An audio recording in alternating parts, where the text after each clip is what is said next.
Bismillahirrahmanirrahim. Assalamualaikum warahmatullahi wabarakatuh.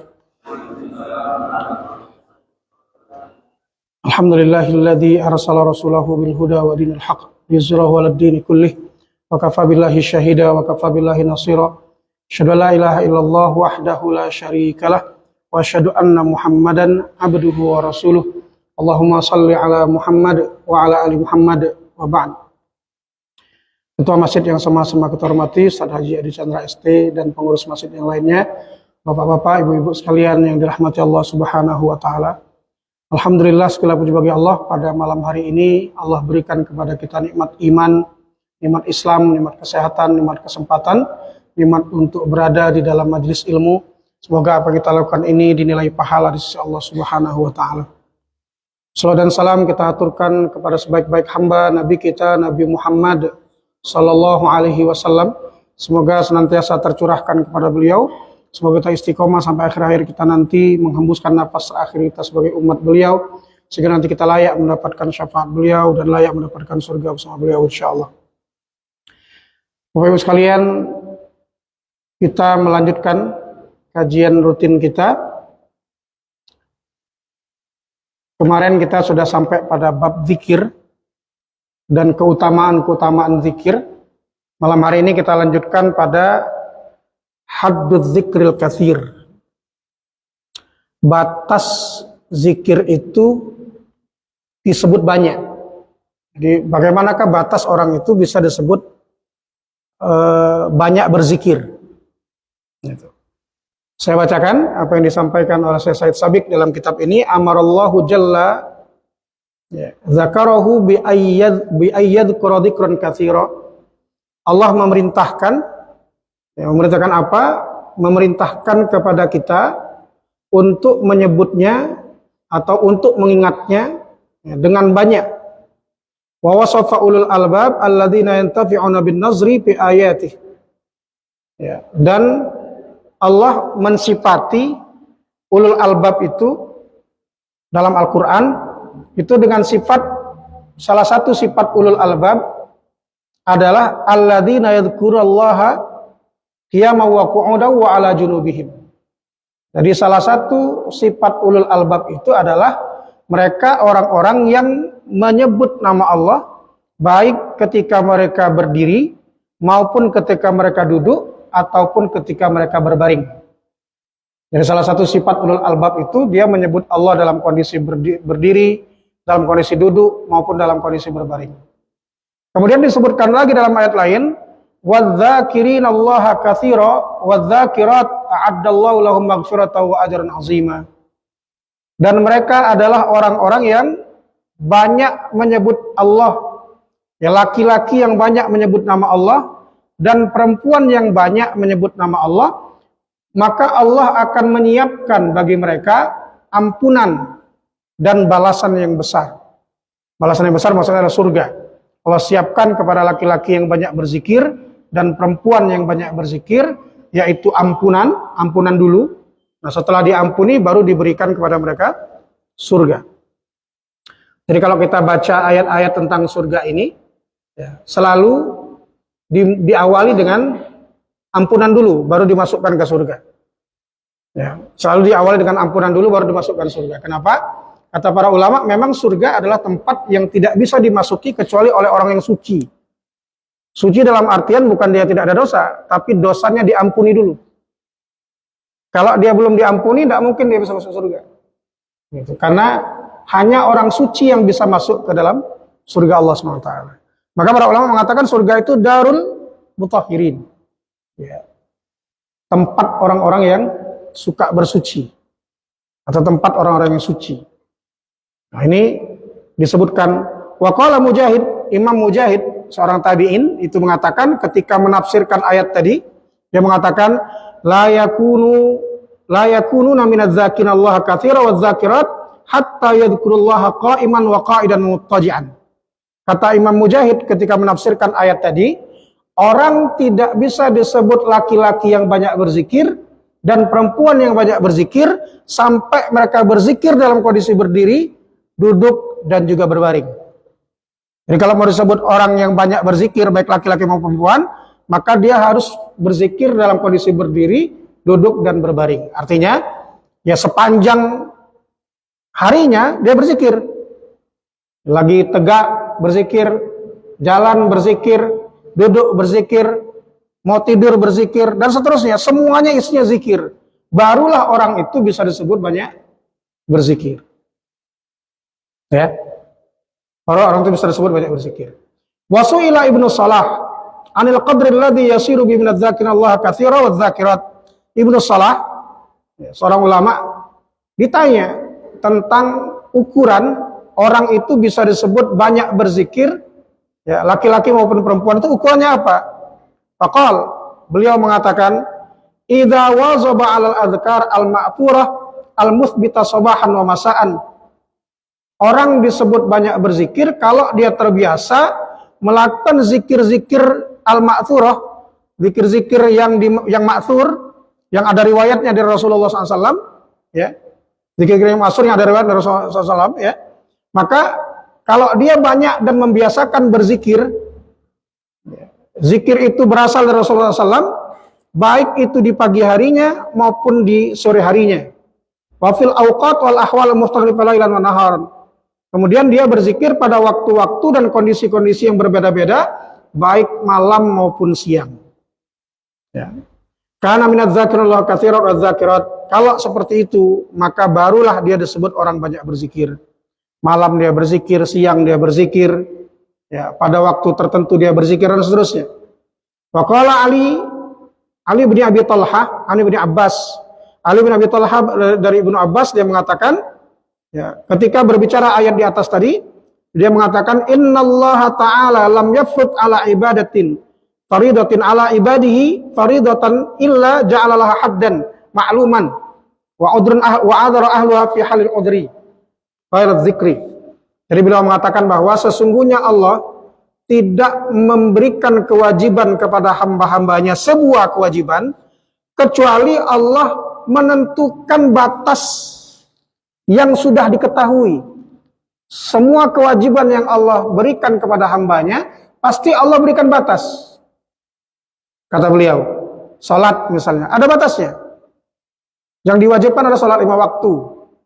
Ya, subuh 2 rakaat, zuhur 4 rakaat, asar 4 rakaat, maghrib 3 rakaat, kemudian isya 4 rakaat. Dikasih batas. Kewajiban-kewajiban itu Allah kasih batas. Ya, tidaklah Allah mewajibkan kecuali Allah kasih batas. Ya. Puasa Allah batasi juga sebulan saja yang diwajibkan dan seterusnya. Jadi tidaklah Allah mewajibkan sesuatu kepada para hamba kecuali Allah pasti menetapkan batasnya. Dan Allah juga memberikan memberikan alasan agar hamba bisa meninggalkannya. Jadi semua kewajiban yang Allah wajibkan itu ada batasnya dan ada uzur untuk bisa meninggalkannya. Ada uzur untuk bisa meninggalkannya. Salat ada uzurnya. Meskipun bagi ibu-ibu jelas ada uzurnya, bapak-bapak uzurnya cuma ketika tidak sadar saja. Pas tidak sadar, itu uzurnya dia bisa tidak sholat kalau tidak sadar. Selagi sadar dia masih tetap wajib sholat. Gitu. Lagi safar dikurangi saja, dikosor, tidak dihilangkan kewajibannya. Ya, puasa juga ada uzurnya, yang lainnya ada uzurnya semua. Ditetapkan berapa jumlahnya, ditetapkan ada uzur. Nah, ghairat dzikr, selain zikir. Zikir nggak ditetapkan batasnya, tidak ada uzur untuk meninggalkannya. Fa innallaha lam yaj'al lahu haddan yantahi ilaih. Allah tidak menetapkan batas untuk zikir ini, ya, sampai berapa jumlahnya. Walam yu'dzar ahadan fi tarkihi illa maghluban ala tarkih. Dan tidak memberikan alasan untuk boleh ditinggalkan kecuali orang itu lupa. Kalau memang lupa nian, ya silakan. Tapi tidak ada alasan. Ya, faqala udzukurullaha qiyaman wa qu'udan wa ala junubikum. Maka ingatlah Allah, sebutlah nama Allah ketika kalian berdiri, kalian tegak, kalian duduk, dan kalian berbaring. Jadi zikir itu uniknya, dia syariat yang tidak ada udzur kita untuk meninggalkannya, satu, dan tidak ada batas. Tidak ada batas. Mau berapa saja silahkan. Perintah Allah umum, berzikirlah sebanyak-banyaknya. Tidak ada batas. Nah batasnya seperti yang kita bahas 2 pekan yang lalu. Ya, batasnya adalah jangan sampai zikir ini membuat kita meninggalkan kewajiban kepada Allah SWT. Itu aja batasnya. Selebihnya silahkan berzikir kapanpun dan dimanapun. Maka beliau mengatakan berzikirlah kepada Allah, ya, baik dalam kondisi berdiri, duduk maupun berbaring. Billaili wan nahar, baik itu di malam hari maupun di siang hari. Fil barri wal bahr, di daratan maupun di lautan. Fis safar wal hadar, saat kita berada dalam perjalanan maupun lagi ada di rumah kita sendiri.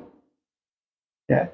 Wal ghani wal faqr, saat kita kaya maupun saat kita miskin. Silakan berzikir. Ya. Kadang-kadang kan zikir yang khusyuk itu pas miskin mah kan. Malah kaya lupa. Nah, pas lagi bokeh, nah itu khusyuk itu zikir itu. Khusyuk zikir pas lagi bokeh, panjang zikir. Sebulan zikir tidak nambah juga rezeki, mulai itu. Ya Allah, akulah berzikir, lah berdoa, datang rezeki ini. Mulai. Menunjukkan bahwa memang dia sebenarnya menisbatkan amalnya untuk dirinya sendiri. Dia merasa zikir itu kalau orang berzikir tidak layak bokeh. Padahal bokeh dan tidaknya bukan urusan zikir atau tidak zikir. Bahkan ketika sholat dia berpikir begitu. Kalau dia dapat musibah dikit mulai muncul tuh di otaknya. Ya Allah, aku ini semayang rajin, berdoa rajin, ngapo ya Allah. Tidak berubah-ubah hidup ini. Nah, itu mulai menunjukkan. Dia seolah-olah akhirnya berpikir bahwa zikir dan sholat itu bukan nikmat, tapi beban. Ya, lebih bahaya lagi itu beban yang wajib Allah bayar dengan kenikmatan dunia di otaknya. Padahal nggak begitu cara mainnya. Bahwa dia bisa berzikir, dia bisa berdoa, ya, dia bisa sholat, itu nikmat besar dari Allah Subhanahu Wa Taala. Itulah nikmatnya.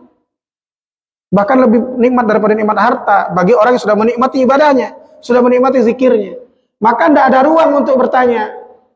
Banyak nih santri nanya, ada jamaah nanya, Ustadz aku ini telah berdoa terus, tapi tidak dikabulkan Allah. Tidak dikabulkan Allah. Allah tidak mengabulkan doaku. Nah, pendek nafasnya. Napasnya untuk berdoa itu pendek. Maka Umar bin Khattab mengatakan, dalam sebuah perkataan yang terkenal, beliau mengatakan, aku tidak peduli doaku itu mau dikabulkan atau tidak dikabulkan. Yang aku khawatirkan, kalau Allah cabut nikmat berdoa dari diriku. Karena berdoa itu nikmat. Sholat itu nikmat. Kita bisa sholat begini Pak, Bapak Ibu sekalian, oh nikmat sekali. Tidak semua orang dikasih Allah kesempatan untuk mau sholat di masjid, itu tidak semua orang. Jangankan di masjid, di rumah aja orang tidak dikasih nikmat sama Allah sholat. Kita dikasih nikmat sholat di masjid pula. Dalam majelis ilmu pula, Masya Allah. Nikmati saja ini. Ya. Jangan dihubungkan antara bokeknya kita dengan ibadah yang sudah Allah berikan nikmat kepada kita. Itu sudah cukup. Kalau dinikmati, ya kita nikmati saja, itu nikmat besar. Ya, bayangkan orang-orang yang sampai usia tuanya itu nggak dikasih Allah nikmat sholat sampai usia tuanya. Ya. Ada orang sudah usia 60 ke atas itu nggak ada nikmat sholat, nggak Allah beri nikmat sholat. Bahkan nggak pernah merasakan nikmatnya berdoa, nggak pernah merasakan nikmatnya berdoa, nggak merasakan nikmatnya zikir. Usia udah tua, 60 ke pucuk yang diucapkan dangdut itulah. Ada tak Bu? 60 ke pojok ini, kapan keluar dari mulutnya dangdut? Lemak mendangdut Roma Irama. Lagu ibu atau apa ini? Ini lagu merana ya loh. Latuo lagu putus cinta. Nggak Allah kasih nikmat lisannya untuk berzikir. Sudah usia tua. Alhamdulillah. Maka betul-betul nikmat besar ketika kita ini yang diberikan Allah nikmat bisa berada di masjid ini, melangkahkan kaki kita, mengucapkan zikir, ya basah lidah kita dengan zikir. Ya ada peristiwa dikit yang ingat Allah, terkejut dikit kita ucapan astagfirullah dan seterusnya. Nah, ini nikmat besar. Ya, maka berzikirlah baik dalam kondisi kaya maupun dalam kondisi fakir. Gitu. Wassaqam wassihah. Berzikir dalam kondisi sakit maupun dalam kondisi sehat. Dalam kondisi sakit maupun dalam kondisi sehat. Wassir wal alaniyah. Berzikirlah dengan sir maupun wal alaniyah. Dengan jelas, suara yang jelas maupun dengan suara yang disembunyikan. Wa ala kulli hal. Maka kata beliau, berzikirlah pada setiap kondisi dalam hidupmu. Nah, ini yang beliau katakan. Jadi batas zikir yang banyak itu ketika orang sudah berzikir pada setiap kondisinya, maka dia disebut berzikir yang banyak. Meskipun sebagian ulama seperti yang kita sebutkan sebelumnya itu mengatakan zikir itu aqallul katsir fi dzikri salasimi'ah. Ya. Paling sedikit orang berzikir bisa disebut banyak. Batas banyak paling sedikit itu adalah 300 kali. Orang menyebut subhanallah, walhamdulillah, wala ilaha illallah, wallahu akbar. Ya. Itu 300 kali dalam sehari baru dia banyak disebut banyak. Ya, belum disebut banyak. Ini menurut sebagian ulama. Ya, menurut sebagian ulama. Nanti kita baca keutamaannya apa itu. Salah satu keutamaan subhanallah, walhamdulillah, wala ilaha illallah, wallahu akbar itu, masya Allah Pak. Ya, keutamaan salah satu keutamaan yang paling sering ya disebutkan oleh para ulama itu. Jadi antaranya adalah siapa yang banyak mengatakan subhanallah, alhamdulillah, wala ilaha illallah, wallahu akbar itu akan dibangunkan, ya, akan ditanam untuk mereka itu adalah satu pohon di surga. Setiap kalimat itu ditanamkan satu pohon di surga. Baca kalimat itu satu pohon lagi, baca kalimat satu pohon lagi. Ya. Bayangkan Bapak Ibu sekalian, kalau kita baca itu 1000 dalam sehari, itu berarti sehari kita nanam pohon berapa?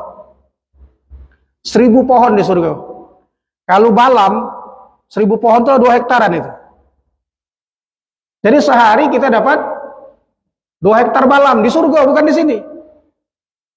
Kalau baca itu, bayangkan baik.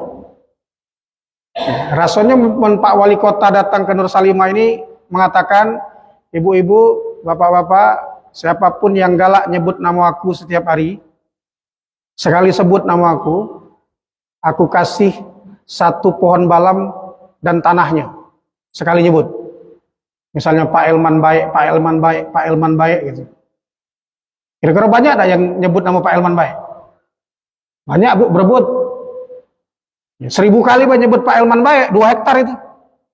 Kebun balam sehari, sebulan 60 hektar. Ini siapa yang menjanjikan? Allah yang menjanjikan. Sekali sebut kalimat itu, dapat 1 pohon di mana?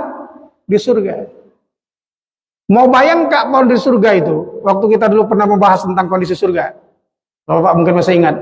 Ada 1 pohon di surga itu, namanya pohon tuba. Pohon tuba itu kata Imam Al-Qayyim Al-Jauziyah dalam kitabnya Tamasya ke Surga. Pohon tuba itu saking besarnya pohon di surga itu, namanya pohon tuba. Itu kalau mau melewati pohon tuba, kata Imam Al-Qayyim dalam sebuah ayat itu, dia kalau pakai kuda, dia melewati pohon tuba pakai kuda, itu 40 tahun belum lewat pohon itu. Sikok pohon dilewati pakai kuda 40 tahun tidak lewat. Saking besarnya itu pohon. Bayangkan kalau sekali kita menyebutkan tadi kalimat tadi, itu dapat 1 pohon. Tidak kebayangkan Bapak Ibu sekalian. Masya Allah. Ya. Maka layak kita berzikir dengan banyak. Ya, banyak sekali keutamaan-keutamaan zikir itu ya. Berikutnya, syumulul zikri ala ta'at. Berikutnya adalah semua bentuk ketaatan itu dianggap zikir. Semua bentuk ketaatan dianggap zikir. Apapun ketaatan kita kepada Allah disebut zikir. Saya bacakan. Qala Sa'id bin Jubair. Sa'id bin Jubair, seorang tabi'in juga, dia mengatakan kullu amilin lillah bi ta'atillah fahuwa dzakirullah. Setiap orang yang melakukan ketaatan kepada Allah, maka dia dianggap orang yang sedang berzikir kepada Allah. Semua ketaatan kepada Allah dianggap sedang berzikir kepada Allah. Kalau tadi kan kita ngomong ucapan. Nah, sekarang kata Sa'id bin Jubair, semua orang yang melakukan ketaatan kepada Allah, apapun bentuk ketaatan kepada Allah itu, maka mereka dianggap sedang berzikir kepada Allah SWT. Kita lihat apa lagi. Wa arada ba'dus salaf ay yukhassisa hadzal am. Sebagian salafus salih itu ingin mengkhususkan kalimat yang umum ini. Faqad dzikru ala ba'di anwa'ih. Maka mereka menyebutkan zikir itu pada beberapa macamnya. Minhum Atha, seorang ulama juga, seorang tabi'in juga, Imam Atha. Imam Atha menyebutkan macam-macam zikir. Ketaatan itu adalah zikir. Nah, macam-macamnya apa saja? Imam Atha mengatakan satu, majalisuz zikri. Yang pertama yang dianggap zikir, orang itu dianggap sedang berzikir kalau dia sedang berada di majelis zikir. Majelis zikir. Nah, kita kumpul zikir bareng dan lain sebagainya, itu majelis zikir. Yang kedua, majalisul halal wal haram. Berikutnya orang disebut berzikir kepada Allah, terus senantiasa berzikir kepada Allah kalau dia berada di dalam majelis yang di dalam majelis itu diajarkan mana yang halal, mana yang haram.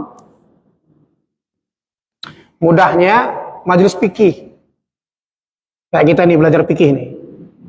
Nah, ini sejak dari dibuka tadi sampai selesai, kita ini dianggap sedang berzikir kepada Allah SWT.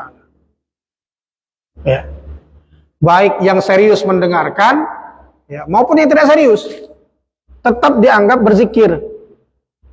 Bahkan pernah kita bahas, bahkan kalau ada orang datang ke sini, tidak niat untuk ikut kajian, tapi niatnya pengen nagih utang. Misalnya yang ngisi ini ada utang. Aku ada utang, Pak. Nah, ada orang datang, niatnya pengen nagih utang. Duduk dia, ikut di majelis ini. Dengan niat pengen nagih utang. Kaget selesai dia ngisi, nak aku tagih utangnya. Tidak niat ya, untuk ikut majelis ini tidak niat. Cuma ingin nagih utang baik, tapi duduk bersama di majelis ini. Dia tetap dinilai sedang berzikir kepada Allah SWT. Gitu. Apalagi yang duduk memang serius ikut kajian. Bahkan yang teteduk pun di majelis ini tetap mendapatkan nikmat zikir. Teteduk sekali, Bu. Tapi bukan aku nyuruh teduk. Kaget lagi teduk kalau.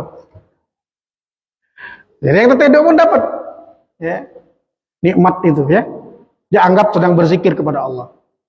Apalagi yang dianggap majelis zikir, kaifa nashtari wa tabi', yang dianggap majelis zikir juga adalah tata cara bagaimana kita menjual dan membeli. Dari jual dan beli, berdagang dianggap berzikir kepada Allah SWT. Bapak Ibu ada warung di rumah, ada warung di pasar, berdagang dengan niat untuk melaksanakan perintah Allah, memberikan nafkah kepada anak istri, itu dihitung zikir. Masya Allah. Enak sekali. Itu dihitung zikir. Berangkat ke pasar. Kalau ada dagangan di pasar, berdagang. Niatnya ingin mencari rezeki yang halal untuk anak dan istri. Dan itu perintah Allah. Itu ketaatan kepada Allah. Ibu-ibu berdagang ingin membantu suami memberikan nafkah. Itu dihitung zikir. Berangkat ke pasar, pagi sampai sore, semuanya dihitung zikir kepada Allah SWT. Masya Allah. Nah, orang kalau sudah berdagang, niatnya berzikir kepada Allah, niatnya taat kepada Allah, mungkin nggak dia curang? Nggak mungkin. Nggak mungkin. Mungkin nggak mengurangi timbangan. Nggak mungkin. Mungkin nggak mudikan pelanggan. Bersumpah-sumpah, sumpah aku modalnya 10.000 ini. Itu. Mbak lah, nah modalnya baik aku jual. 10.000 aku modalnya. Nah 10.000 lah jual, ada usah tawar lagi. Ternyata modalnya berapa Pak? 5.000 modalnya ternyata. Mudi ini. Nah, orang kalau dia menganggap ya, berdagang itu adalah zikir kepada Allah, taat kepada Allah, tidak mungkin mudi ke. Tidak mungkin nipu. Maka kalau begitu, dagangnya adalah zikir kepada Allah Subhanahu wa taala. Ya, wa tusolli wa tasum. Dan engkau sholat, engkau berpuasa juga dianggap sedang berzikir kepada Allah. Nah, lebih menarik lagi, ya Imam Atha mengatakan, wa tankihu, ya, wa tatluk. Ya. Beliau mengatakan termasuk berzikir juga dianggap berzikir, yaitu ketika engkau menikah. Jadi kita ini menikah, Bapak Ibu sekalian. Niatnya taat kepada Allah. Dihitung berzikir kepada Allah sepanjang pernikahan itu. Gitu. Ada yang 40 tahun ini nikahnya? 45? 50? Berarti 50 tahun dihitung berzikir kepada Allah Subhanahu wa taala. Ya. Itulah hebatnya. Semuanya kata Imam Atha, nikah kamu itu zikir.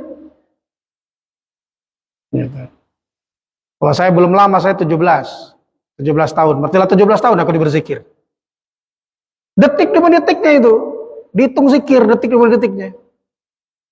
Ya, nanti kita sampai terkejut-kejut nanti di akhirat. Alangkah banyaknya pahala zikir gue ini. Kapan-kapan aku zikir? Nikahmu itu karena Allah, ingin taat kepada Allah, takut berzina, menjaga diri, mentaati Allah, itu dihitung zikir. Nah, yang lebih menarik lagi Bapak Ibu sekalian. Beliau mengatakan bukan cuma nikah, tapi perceraianmu adalah zikir. Cerai saja zikir, kata beliau. Ya. Ini bukan nganjurkan cerai. Tapi kalaupun harus bercerai, dan ceraimu itu untuk kebaikan agamamu, itu dihitung zikir. Nah, makanya kan dalam Islam, itu cerai itu tidak haram. Cerai itu tidak haram. Cerai itu sesuatu yang boleh, yang paling dibenci oleh Allah. Ya. Sesuatu yang boleh, yang dibenci oleh Allah SWT. Karena pada faktanya, dalam Islam, cerai itu solusi. Solusi terakhir. Jika pernikahan itu sudah tidak lagi bisa membawa ke surga, maka solusinya cerai.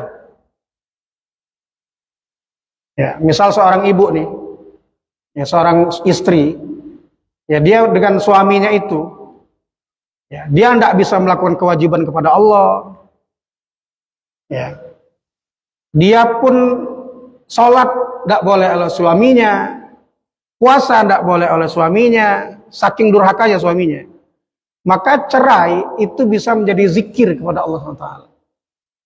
Kenapa? Karena dia menyelamatkan akhiratnya. Bapak-bapak juga begitu. Ya. Kalau dengan istrinya yang sekarang membuat dia lalai kepada Allah, membuat dia lalai dengan akhirat, otaknya dunia saja, ya, kemudian sulit untuk diarahkan, tidak bisa dididik lagi, melawanlah dia dari lakinya, misalnya, dan berbahaya bagi akhiratnya, ya sudah. Cerai adalah zikir kepada Allah. Tapi tidak boleh bermudah-mudah. Tidak boleh bermudah-mudah. Yang harus diingat itu dibenci Allah. Nggak boleh bermudah-mudah. Ya. Itulah kata para ulama, kenapa ya hak untuk mengatakan talak, cerai itu diberikan kepada laki-laki. Tidak diberikan kepada ibu-ibu. Kalau diberikan ke ibu-ibu bahaya. Asa kesel dikit pacak cerai.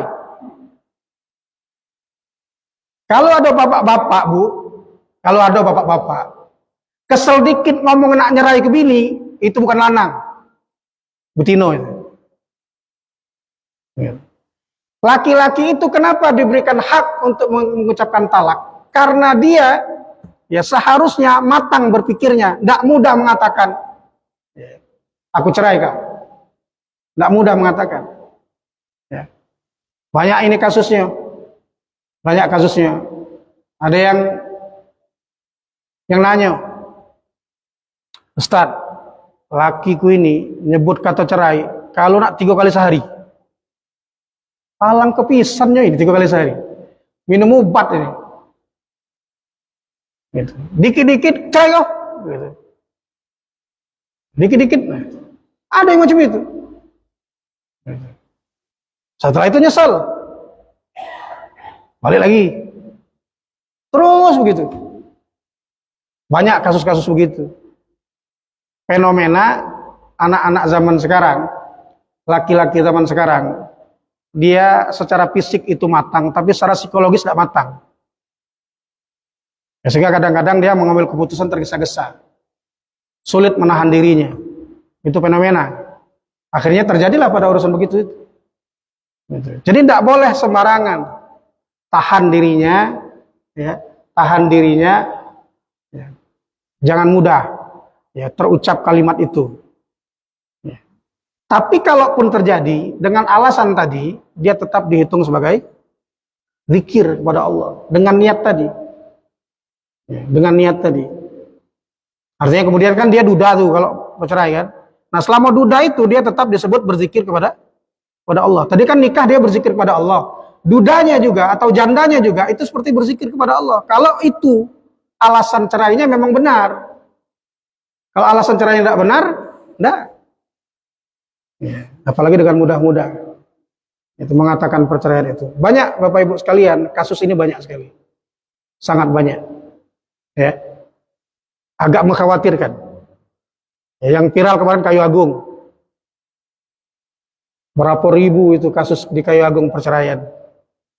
Prabu Muleh belum viral baik. Banyak sekali. Ya fenomena-fenomena itu. Kita nggak mengizinkan itu. Islam nggak mengizinkan itu dengan bermudah-mudah. Tapi tetap menjadikan itu solusi. Jika rumah tangga itu tidak lagi bisa membawanya ke surga. Nah, itu dikasih solusi. Ya. Baik, bahkan perceraian pun disebut sebagai zikir. Wa tahuj wa asya min dzalik. Ya, bahkan ketika kita haji itu kita berzikir dan segala sesuatu yang dalam rangka taat kepada Allah itu disebut berzikir kepada Allah. Wa qala al-Qurtubi, Imam Al-Qurtubi mengatakan majlis zikri yakni majlisu ilmin wa tadhkir. Majlisu ilmin wa tadhkirin. Majlis zikir itu adalah majlis ilmu. Ya, dan majlis zikir itu sendiri.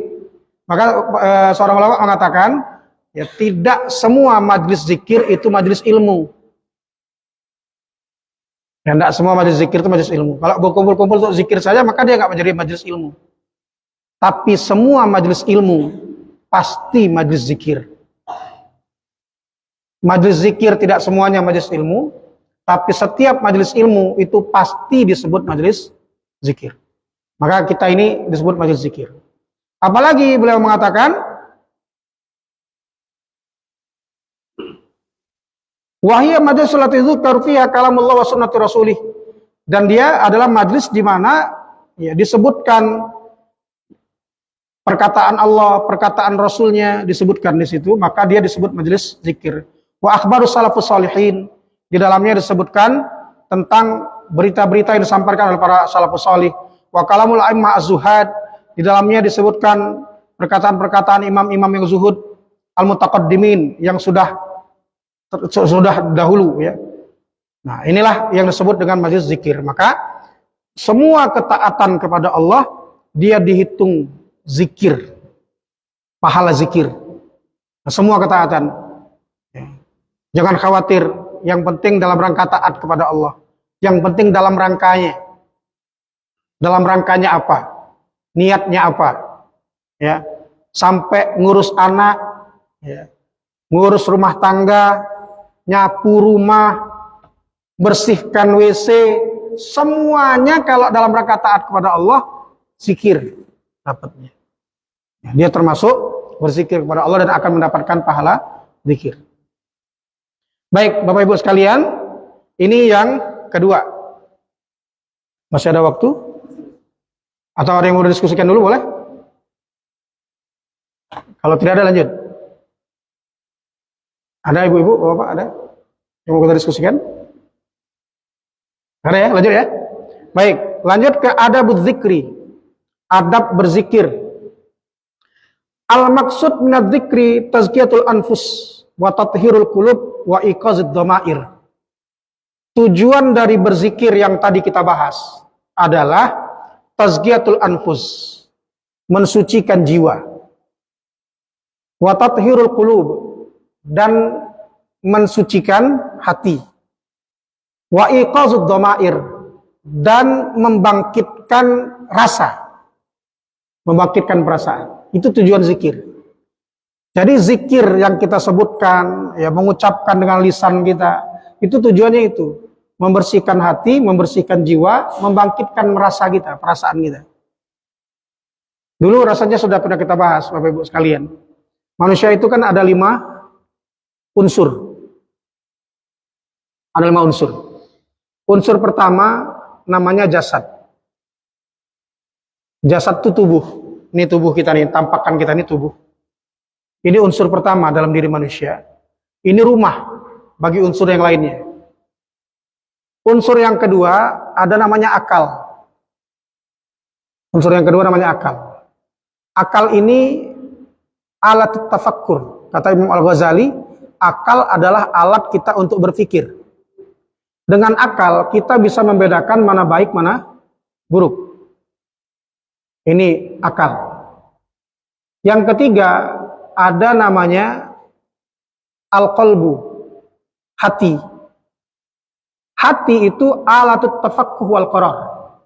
Kata Imam Al-Ghazali, hati adalah alat untuk mendalami pemahaman dan memutuskan. Hati itu alat untuk memahami, ya. Akal tadi kan ketika kita dapat ilmu, akal yang nangkapnya. Nah, lalu nanti yang akan mendalaminya, ya, lebih mendalam lagi itu hati. Nah, nanti setelah mendalam, hatilah yang akan memutuskan. Dia akan melakukan atau tidak. Ini alat yang ketiga, hati namanya. Nah, apa namanya? Unsur yang ketiga. Unsur yang keempat namanya ruh. Ruh itu tidak membisikkan ke dalam diri manusia kecuali kebaikan. Itu ruh. Jadi kalau ada bisikan kebaikan, itu ruh. Karena ruh itu suci. Dia tidak akan membisikkan kecuali kebaikan. Kalau ada bisikan-bisikan kebaikan dalam diri kita, itu bisikan ruh. Kalau dari dalam diri. Kalau dari luar bisa malaikat. Bisa malaikat. Nah, yang kelima itu ada namanya an-nafs, jiwa.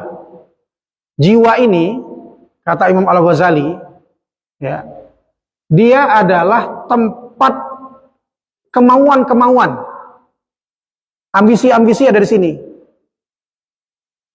Nah, ambisi-ambisi ada di sini. Kita menyebutnya kalau dalam bahasa Indonesia hawa nafs, hawa nafsu. Hanya tempat kemauan-kemauan. Nah, zikir itu tujuannya untuk membersihkan hati. Hati kita bersih dengan zikir. Nah, kemudian untuk membersihkan jiwa. Karena jiwa itu kalau kotor, dia amarah bisu. Dia akan memerintahkan orang kepada keburukan. Problemnya, kata Imam Al-Ghazali, kalau jiwanya rusak, jiwanya kotor, maka hatinya kotor. Kalau ruhnya yang banyak diberi makan dengan zikir ini, dengan sholat, maka hatinya bersih. Jadi kalau dia banyak mengikuti hawa nafsunya, kotorlah hatinya. Kalau dia banyak mengikuti bisikan ruhnya, maka bersihlah hatinya. Problemnya, orang tidak akan bisa, ya, ruh ini akan semakin kecil bisikannya, kalau semakin kotor jiwanya. Nah, maka kadang-kadang nggak terdengar lagi bisikan ruh itu. Maka akhirnya hati itu memutuskan sesuai dengan kehendak hawa nafsu. Karena hawa nafsu itu menunggangi. Nah, zikir itu tujuannya untuk membersihkan kedua-duanya.